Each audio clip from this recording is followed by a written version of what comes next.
தொடர்ந்து சாமிஜி கொடுத்துட்ருக்க சிவராத்திரி சத்சங் சீரியஸில் பார்த்தீங்கன்னா quantum entanglement and என்லைட்டன்மெண்ட்ங்கிற டைட்டிலில் பேசிகிட்டு இருக்காங்க. இதில் வந்து ஒரு மிக முக்கியமான சத்தியங்கள் சொல்கிறாரு ஆக்சுவலாக. அதாவது தெய்வங்களாக இருந்தாலும் தேவர்களாக இருந்தாலும் கூட மனிதனாக பிறந்தால் மட்டும்தான் இந்த ஞானம், இந்த ஜீவன் முக்தியை அடைய முடியும் அப்படிங்கிற இந்த பாசிபிலிட்டி வந்து மனிதர்களுக்கு மட்டும்தான் இருக்கிறது.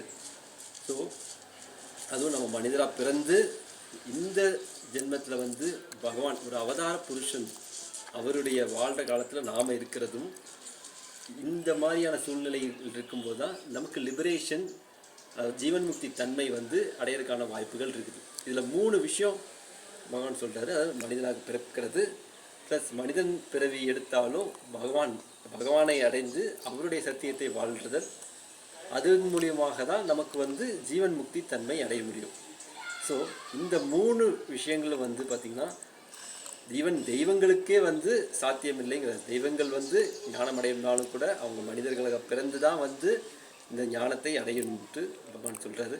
ஸோ இந்த மாதிரி பல சத்தியங்கள் வந்து தினந்தோறும் சத்தங்களில் வந்து பகவான் மக்களுக்கு ஷேர் பண்ணிட்டுருக்காங்க. தினந்தோறும் இரவு 8 மணிக்கு வந்து நம்மளுடைய யூடியூப் சேனலை டியூன் பண்ணி இந்த சிவராத்திரி சத்சங் சீரீஸை வந்து தொடர்ந்து மிஸ் பண்ணாமல் பாருங்கள்.